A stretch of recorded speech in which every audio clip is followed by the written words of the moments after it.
باپ کا بیٹا مسلمان، اس کا اگلا بیٹا مسلمان. وہ جو میں نے کہا تھا ہم مسلمان کیوں ہیں؟ By accident of birth.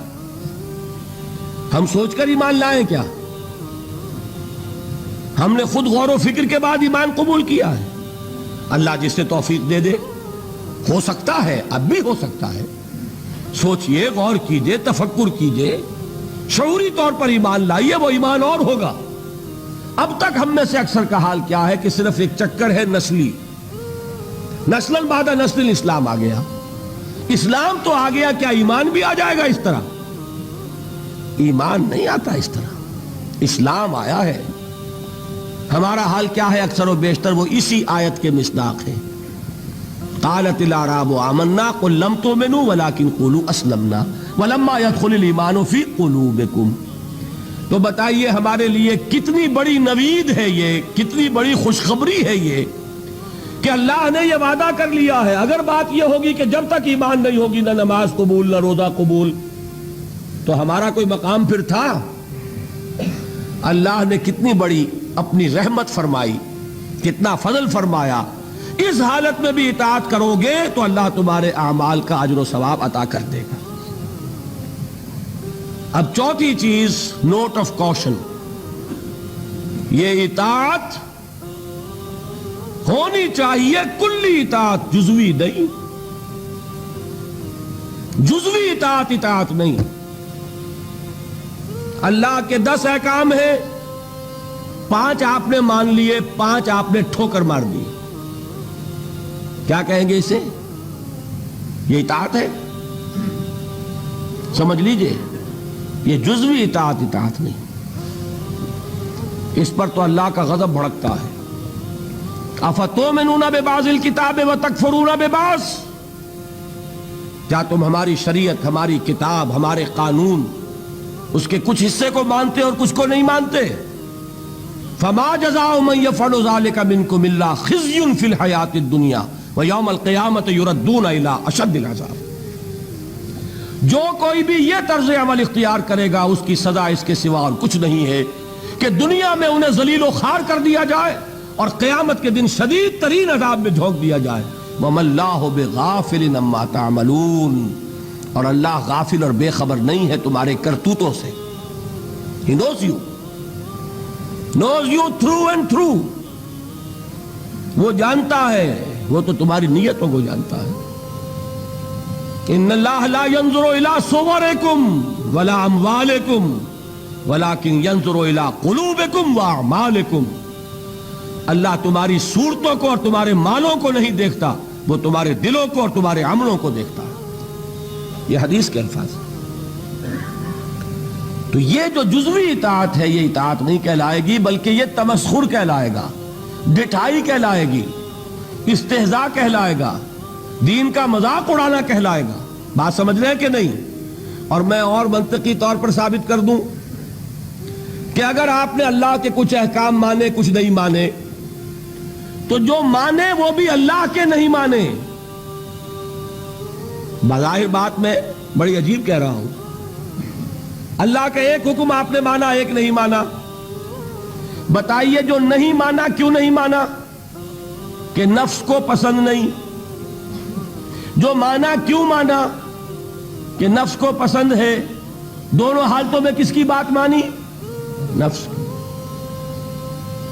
اگر اللہ کی بات ماننی تھی تو پھر تو وہ بات بھی اللہ کی ہے. جب آپ نے اللہ کی ایک بات رد کر دی، کیوں؟ کہ نفس کو پسند نہیں. اور جو مانی تو اس لیے مانی کہ نفس نے ویٹو ہے، اوکے کر دیا، ٹھیک ہے. تو اصل آپ کا افسر کون ہوا؟ نفس یا اللہ؟ اللہ کا حکم ہوتا تو جو حکم ہے وہ ماننا پڑے گا. معلوم ہوا کہ آپ نے ویٹو دیا ہوا نفس کو، تو جس کے پاس ویٹو اسی کی اطاعت. بظاہر آپ اللہ کا حکم مان رہے، حقیقت میں اپنے نفس کا حکم مان رہے. اللہ کہ آپ کی اطاعت کلی ہو، جو اللہ کا حکم سر تسلیم خم. ہاں یہ ہو سکتا ہے وقتی طور پر کوئی خطا ہو جائے، جذبات کی رو میں آپ بہہ گئے، غلطی ہو گئی. ایسا جب بھی ہوتا ہے فوراً توبہ کرتا ہے انسان. جذبات کا معاملہ ہوتا ہے جیسے کہ طوفان آتا ہے پہاڑی علاقے میں.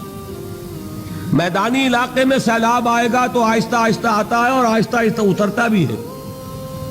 پہاڑی علاقے میں سیلاب آتا ہے تو طوفانی شکل میں آتا ہے، فوراً ختم بھی ہو جاتا ہے نا. ایسا جذبات کا معاملہ یہ ہوتا ہے. طوفان کی طرح جذبات چڑھے، اس وقت آپ سے غلطی ہو گئی، فوراً اتر جائے گا طوفان اور آپ پچھتائیں گے کہ میں کیا کر بیٹھا. فوراً رجوع کریں گے، فوراً توبہ کریں گے. ایسے شخص کی توبہ کو قبول کرنا اللہ نے اپنے ذمے قرار دیا. انما التوبۃ علی اللہ للذین یعملون السوء بجہالۃ ثم یتوبون من قریب. اللہ تعالیٰ کے ذمے ہے اپنے ایسے بندے کی توبہ قبول کرنا جو کہیں جہالت میں، نادانی میں، جذبات کی رو میں بہہ کر غلط کام کر بیٹھتا ہے لیکن فوراً ہی توبہ کرتا ہے. البتہ جان بوجھ کر آپ نے with cold reasoning، جیسے آپ کہتے ہیں نا cold blooded murder، ایک ہے جذبات میں آ کے کسی کو قتل کر دیا.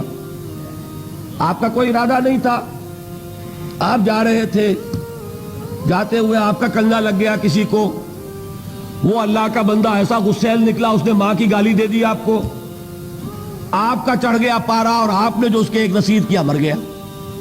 تو کیا آپ کا ارادہ تھا اس کو قتل کرنے کا؟ نہیں تھا. جیسے حضرت موسیٰ نے قبطی کے ایک گھونسا مارا، فَوَقَذَهُ مُوسَىٰ فَقَضَىٰ عَلَيْهِ، وہ ایک گھونسے میں ختم ہو گیا. کیا موسیٰ کا ارادہ قتل کا تھا؟ نہیں. یہ اور 6 ہے اور ایک ہے آپ گھر سے ہی چلے ہیں، آج مجھے اس کی جان لینی ہے، پستول لے کر چلے، سنبھال کر چلے، گولیاں گن کر چلے اور تاک میں رہے کہاں موقع ملتا اور آپ نے مارا. اس کو کہتے ہیں کولڈ بلڈڈ مرڈر. اسی طریقے سے ایک گناہ وہ ہے جو سوچ سمجھ کر ہوتا ہے. وہ گناہ کون سا ہوتا ہے؟ اجی کیا کریں، کام نہیں چلتا، سودی کاروبار تو کرنا ہی ہے. یہ جذباتی بات ہے؟